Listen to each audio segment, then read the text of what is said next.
Amen. Nano tuvuge ngo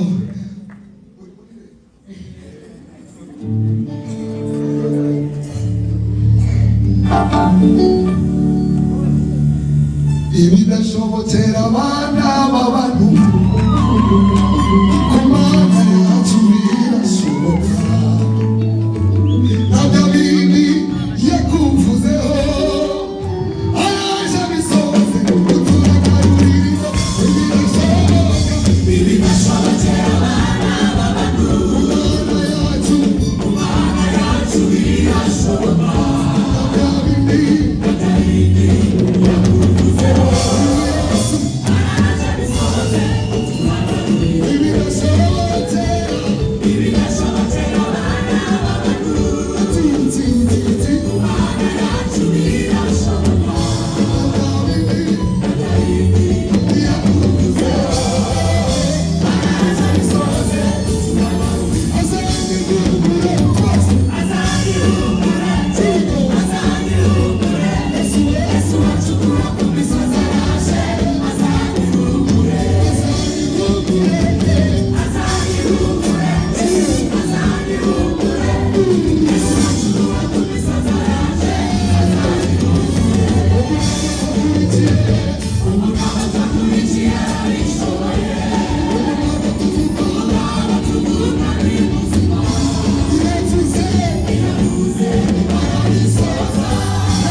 I went, this is my first time going in an evangelical mission when I'm scared. I asked them to pray for me because I've left fire behind. Everyone is fire that lit for the Lord. So if they invite me, what I'm there to do? But let me tell you, God is at work. Young people, what you're doing here and you think it's not working out, we are living off that. Whatever you're doing here is supporting a lot of people online. 4 hours in the church. Back in Sweden is one. Back in Sweden we gather for 1.5 hours including lunch. Bishop came. We gather only for 1.5 hours.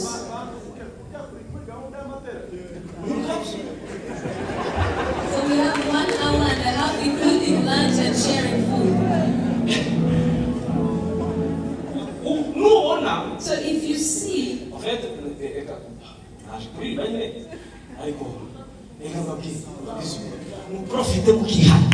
profit the time while you still have it. Sing for the Lord while there's still time. Dance for the Lord while there's still time. Dance when it's still time. When you do change destination, you're going to gather for 1 hour and a half including lunch.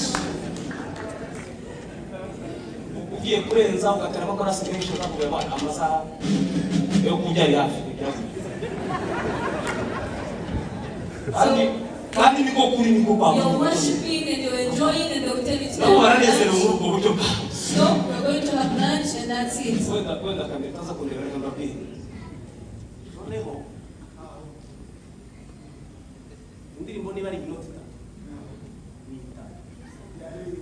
unezererwe muri iyi tatu yahuzurizwe muri iyi tatu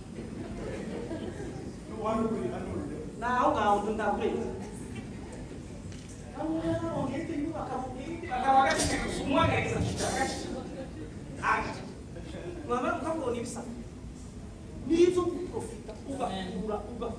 You need to profit the time while you still have it. Time will come when you will be limited with doing whatever you have to do.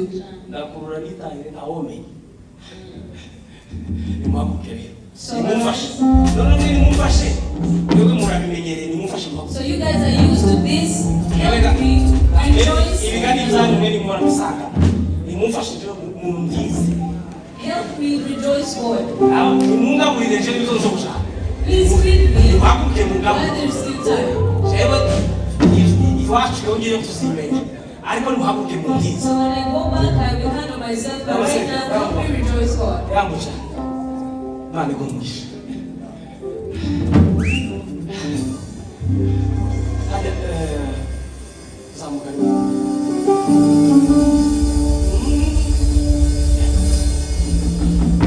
Nimejificha ndani ya mwamba, mwamba huyo ni Yesu Kristo. Hakuna chochote kitanitisha, nakaa kwake ni salama. Nimejificha ndani ya mwamba, mwamba huyo ni Yesu Kristo. Hakuna chochote kitanitisha.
iyi nshasha sasa ntangiye kwibagirwa yayindi imwe mwarenze wowe nasoje mu rugo agaha kabiri oya iyi nshasha iri guhereza juru wete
I had said I would be patient. I told myself in my heart that I'd be quiet and I won't testify. I told my heart, just say, but I can't. Because when someone speaks of the good works of God, sometimes you think you just want to glorify yourself.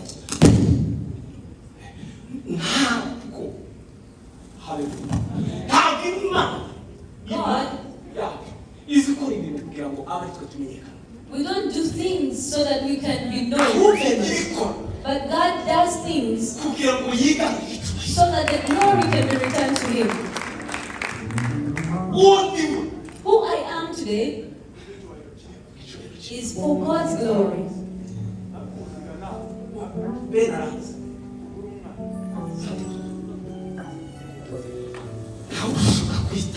Nobody can go for God.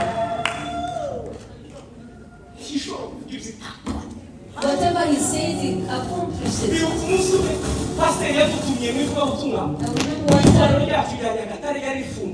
we went on a mission trip in Nyagatare. They had 12 hours of worship and praise.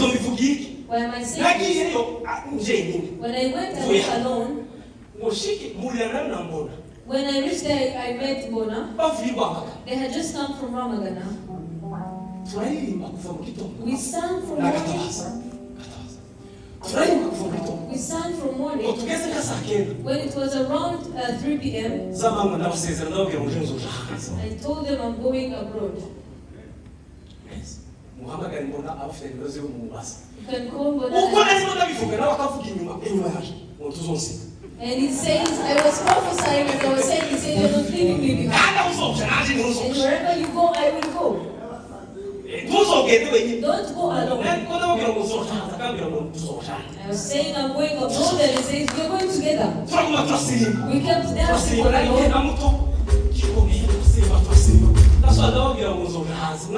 I told them, I am traveling soon.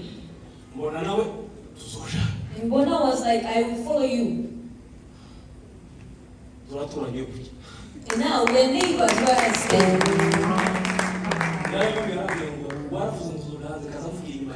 He told me and said, when you prophesied that you'll travel, I said you're not leaving me behind. When he speaks, and he won't say what he can accomplish. Whatever he told you, I have 2 things I'm proclaiming today. 2 things. When they give me time to preach, I said 2 things. It is comfort found in Jesus. Secondly, we are on the same body. Let us not fight. Those two things I'm preaching about. turi urugingo rumwe We are one body. ngo amano ntiyobwira umutwe ngo ntacumariye Because toes cannot tell the head you're useless. umutoya muri twe The youngest amongst us is as old as the oldest in us. ukora byinshi muri twe Whoever that angana does a n'ufite lot intege nkeya wowe is the same as the one who does not do anything. kuko turi urugingo rumwe Because we're one body. nibyo ndi kuvuga That's what I'm speaking about. muramwe barishwaye Let's glorify God. umuyobozi yatambutse nibyo nari Siriba nibura Ese. icyo dukeneye. nimuze turasimba turi twenyine hano nimuze dusimbe hagire n'undi umufasha uzabaye karibu dawe turi hano mwami w'abami kukuramya kugushyira hejuru asante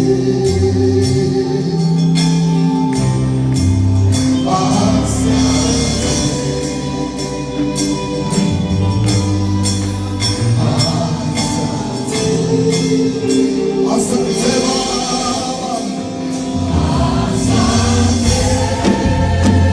Baba tunashukuru wema wako. Ibariki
Amen.